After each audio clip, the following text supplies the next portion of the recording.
Assalamualaikum warahmatullahi wabarakatuh. Saya Meira Patricia ingin sedikit menjelaskan tentang teknologi informasi. Pengertian teknologi informasi. Secara umum, pengertian teknologi informasi adalah suatu studi perancang, implementasi, pengembangan, dukungan, atau manajemen sistem informasi berbasis komputer, khususnya perangkat keras, hardware, dan perangkat lunak, software. Teknologi informasi tidak hanya penting bagi alat komunikasi via elektronik saja, melainkan merupakan perangkat penting yang seharusnya dimiliki dalam bisnis sebagai sarana untuk mengkoordinasi dan pengarsipan dokumen-dokumen penting. Komponen teknologi informasi yaitu hardware. Hardware adalah perangkat keras pada komputer, merupakan suatu komponen dari sebuah komputer yang berbentuk nyata, bisa dilihat, diraba oleh manusia. Dari hardware yaitu untuk mendukung komputerisasi.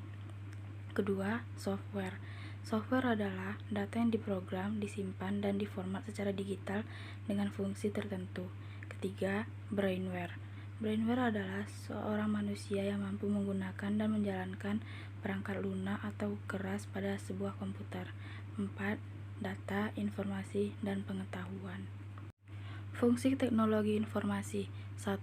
Menangkap atau capture, ialah melakukan atau juga melaksanakan capture terhadap data serta informasi. 2. Menyimpan. Menyimpan data atau informasi itu di dalam bentuk media untuk kepentingan lain. Ketiga, mengolah atau processing, memproses data yang diterima untuk dapat berbentuk mengubah data ke bentuk lainnya. Ketiga, mencari kembali, yaitu untuk melaksanakan penelusuran untuk dapat memperoleh kembali atau menyalin data serta informasi yang sudah disimpan.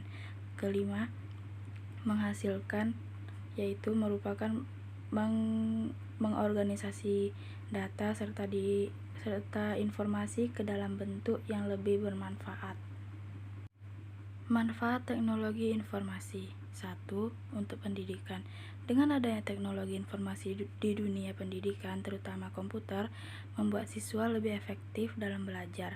Komputer adalah sarana yang memudahkan dalam menumbuhkan kreativitas siswa sekaligus sumber informasi. Kedua, untuk industri dan manufaktur. Teknologi informasi dapat membuat rancangan desain sebuah produk yang akan dikeluarkan pada industri, serta bisa mengontrol mesin produksi dengan ketetapan yang baik.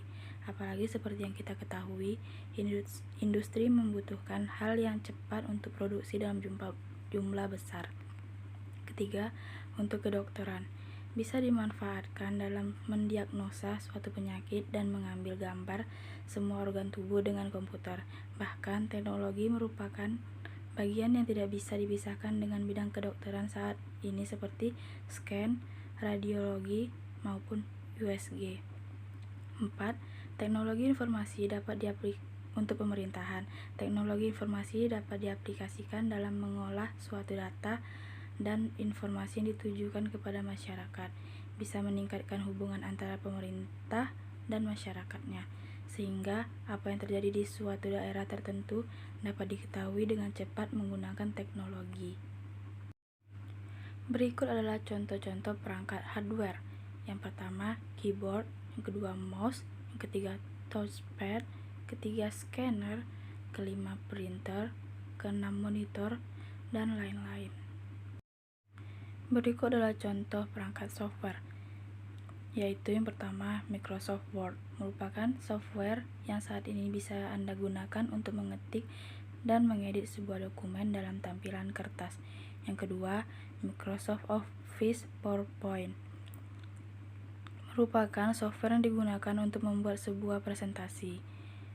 Yang ketiga, Microsoft Excel, digunakan untuk mengedit serta membuat sebuah dokumen dengan tampilan kolom.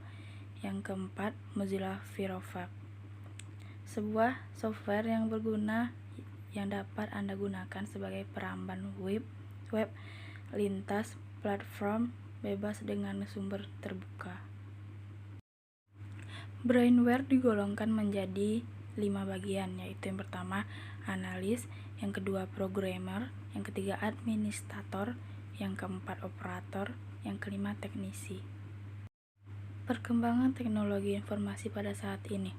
Seiring berkembangnya zaman, perkembangan teknologi informasi dapat memudahkan manusia untuk beraktivitas, melihat berita, dan mencari berbagai informasi yang beredar di dunia maya.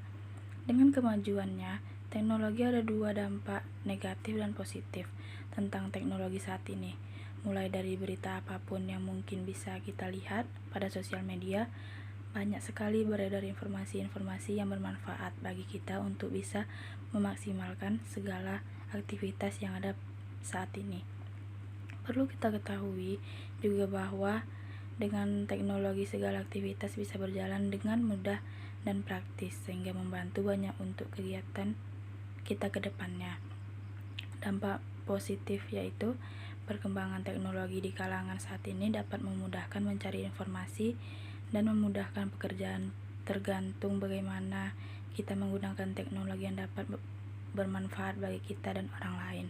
Dampak negatifnya, banyak remaja yang salah menggunakan teknologi ini, yang hanya untuk kepentingan pribadi, yang dimanfaatkan untuk hal-hal yang tidak bertanggung jawab atas apa yang mereka kerjakan.